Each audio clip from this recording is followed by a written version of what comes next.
You know, when you think back to, you know, when Conscious Party came out, the music industry has changed a lot. Yeah. Right. I mean, back then you could make a living selling records, Mhm. and now people download everything. How has it changed for you as an artist? For me, I'm an independent artist, so I have more freedom. I have more connection to the fans, to the people that love the music and love me and my family and my father. We have a direct communication with them now, and we've always been a touring, a live music sort of people. We never really because you have some people who make records for radio, and then them can't really tour or replicate it in a very natural way when them tours like them have to have all different type of extra fireworks and lights and da da da da da.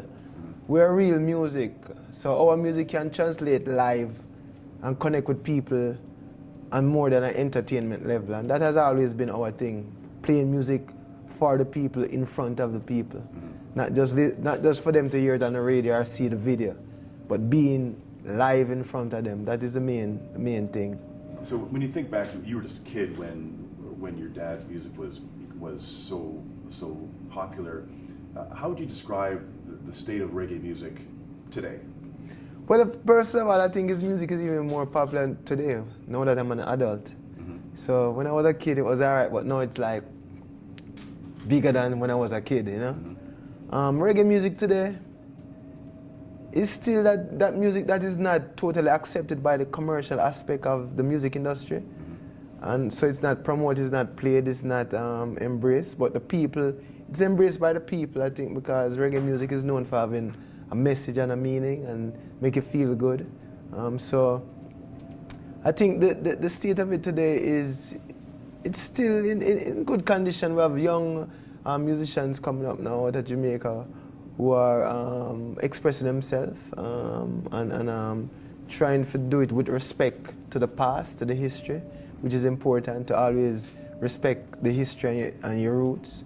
And so I think reggae music is growing and will always be growing, but it's always be, every now and again you might get a commercial success, but I don't think the commercial entities will ever embrace it, because it's still such a outside thing, it's still such a different revolutionary thing with ideas and philosophies that is not readily accepted by the regular mainstream medium, you know. Do you ever get tired of answering questions about your father? Oh no, not at all. This is my father, I love my father. Mm-hmm. How long did it take you to feel comfortable in your own skin as an artist?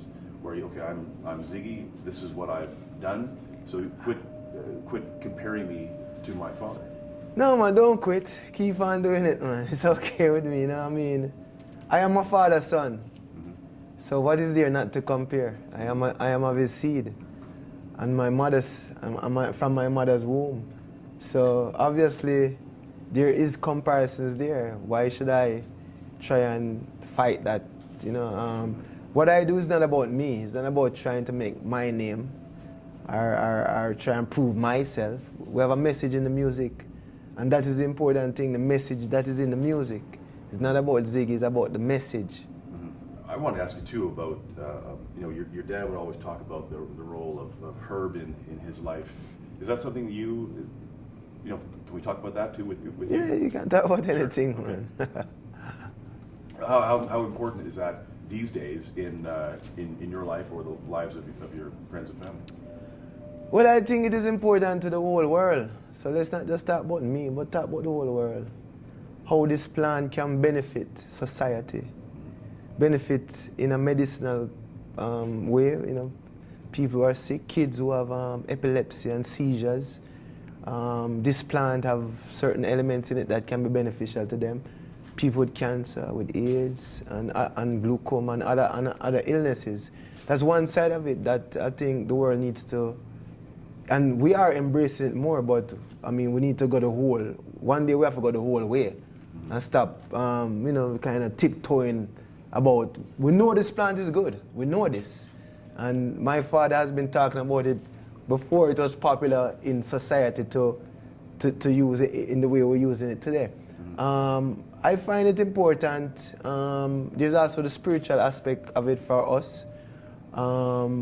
In some ways, for our culture, it is a way to expand our minds, yeah, beyond the way we probably are molded to think in society because of the other influences that is around: alcohol, cigarette, TV, video games, all of these other things that influence the way we think. Herb is something that can make us go beyond these influences in that mental capacity. Your show is about a 90-minute show, so you've got to balance off songs from your new album, songs from your own catalog, and songs from your dad's catalog. How do you balance those off? Well, I use my father's songs as a way to show a connection between the messages that we have. And so every time I put one of his songs, there's always something that weaves or connects it to the song before and the song after. There's a reason why it's there. I don't just do my father's songs just to do it. There's a reason why it's there. So, you know, like, I would do a song about love, and maybe I would do Could You Be Love after that. One of my songs called Love Is My Religion, maybe I do one of his songs that connects to that love theme. And so that's how I do his music with my music, you know. How fast did you say yes when you were asked to perform Small People on Sesame Street? Oh yeah, man, that was a nanosecond. yeah. What was it like performing with the Muppets? And Exciting. I mean, when I was growing up as a kid, you know, we used to see Sesame Street on TV, and so it was interesting. And plus, connect with children, I think, is very important for the message. You know, for have a space in that world of children, I think is the most important space that the music can exist, because children are not yet so set. You know, their minds are still being molded. So if we can get a message into the youths them from a young age, I think the better the world would be. If we can get a message of love, of understanding, of different cultural acceptance without fighting about it. If we can get these messages into the young generation, then the future of the world will be a much better place than it is today, with all of this religious animosity and racial tension and, you know, corporate greed and all of these things that make the world so mean. We can change that by speaking to the children. Excellent. All right, well, I hope you have a great show tonight. Thank you, man. Thanks. Thanks, brother.